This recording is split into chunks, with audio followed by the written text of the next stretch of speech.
Welcome to the Jolly Roger. My name's Chef Brian, and today we are going to be making a beer battered cod sandwich.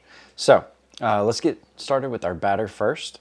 I have half a cup of all-purpose flour with a half a teaspoon of baking powder, not baking soda, baking powder. It's gonna go in. I have half a cup of cornstarch. This is just gonna make it a little bit more crispy. And then we're gonna add in half a teaspoon of salt. And we're gonna whisk our dry ingredients first, and then we can add in our beer after that. Just make sure it's well mixed. And now we'll add 3/4 of a cup of any beer. I've done this with Shiner Bock before, which gives a really good flavor. Today we're doing it with a Coors Light. So any beer works fine with this, but we're just gonna get a nice liquidy batter for our fish so it'll stick properly. Now that our beer's in, we're just gonna mix it well.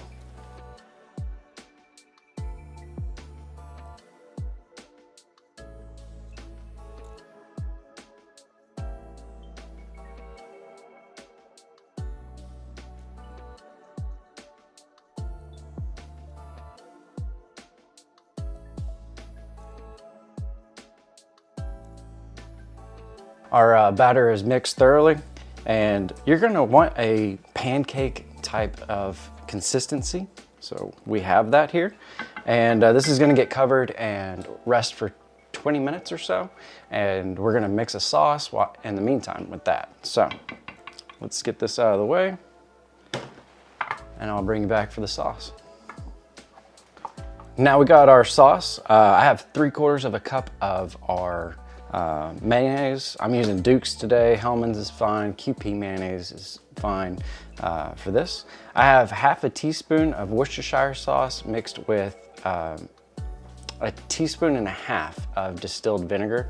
I have 2 tablespoons worth of capers and 2 tablespoons worth of our cornichon pickles that are finely diced. And then I have half of a small shallot, that's about 2 teaspoons of shallot minced. And we're just gonna mix this all together. It can all go in at the same time. And that's gonna be our sauce. And this sauce has got so much acidic to it, which is great because it's gonna allow a lot of that flavor to cut through the fat from the fish as well as the batter itself. And the fat from the mayo as well. So I'm just gonna mix this up.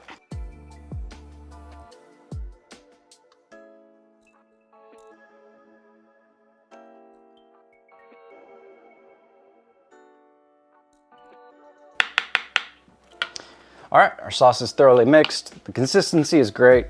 It's kind of like a tartar sauce, and it's just a little bit more briny since we used those cornichon pickles. But this is gonna rest for 15 minutes. We're gonna put it in the refrigerator. So now we're waiting for the sauce and the batter to come together. We're gonna go ahead and toast our buns. I just got some butter on here, and we're going to get that going. And then I'll switch out and get the oil going. We need it to get up to about 350 degrees. So, see you when it flip. All right, we're gonna drop in our bottoms. And this pan's a little hotter now, so it's gonna go a lot quicker. I'm gonna turn down the heat just a touch.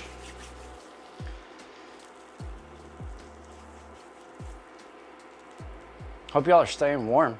This cold air is gonna be brutal for a lot of people. So, hence, that's why I'm wearing long sleeves underneath this. Sweet, our buns are toasted. So now, set up for the frying station, and then we'll get the fish out and I can cut it into pieces and see you in a minute. Blah. Blah, blah, blah. My oil's up to temperature. We want it around 350, 375 max. For this, I got my fillets. We're gonna go ahead and cut a good portion size for our buns. And then we can just drop them into our batter. And this is the messy part. We're gonna get a good coat, and I'm gonna use a fork for this. And you wanna be careful of splatter. Splatter is It burns, I will tell you that. It's not fun, not pleasant. Been burned by a lot of oil. And sometimes you can't even avoid it. So, if you take a fork, and this makes it a little bit easier, we're gonna get some of that excess batter off. And try not to make a huge mess doing this. But we're gonna just lightly flick our fish down. Now you wanna keep these things from sticking to each other, so we're gonna put them pretty far apart. Excess. And as soon as they turn golden brown, they should be around 130 degrees Fahrenheit for this. Pretty much all fish, you want around 130 to 140 degrees. Drop that one in. And since we are covered completely in the oil, I don't have to flip them, which makes it nice for me, because I don't even have to be over here for real. Did you hear all that popping? That's all the water that is coming out of the fish. And that's what's causing that. And the liquid that's in the batter as well. And there we go. So now, sorry about that.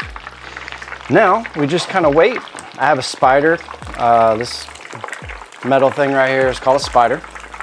And that's what we're gonna use to pick up the fish and put them on a sheet rack. See, just got splattered. So,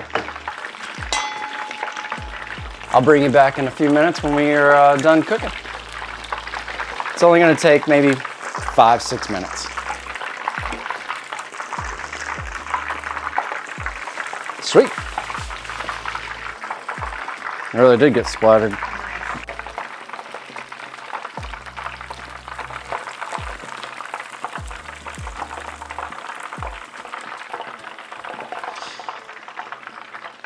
All right, we are done with frying. Now we're gonna let these rest for about 5 minutes, and then we can start building our sandwiches. So, let's get this all cleared away, and I'll bring you back and we'll build a sandwich. We got everything set up. All I got is lettuce, a little bit of cheese, our sauce, our toasted buns. So I'm gonna start with the bun. I'm gonna take some of the sauce. We wanna be generous because it is really good. And then I'm gonna take my lettuce. And we have some butter leaf lettuce, which is gonna make this photo look a lot better. Then I'm gonna take my fish, put that on top, along with my cheese, catty corner, and a little bit more sauce. And there we have it. That is our fried cod fish sandwich.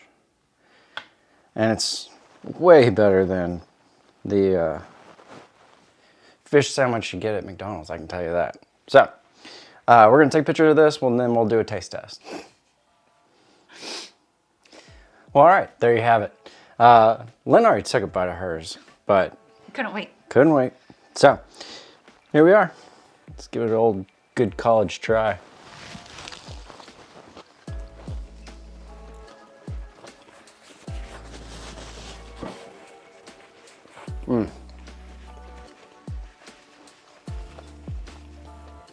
It's awesome.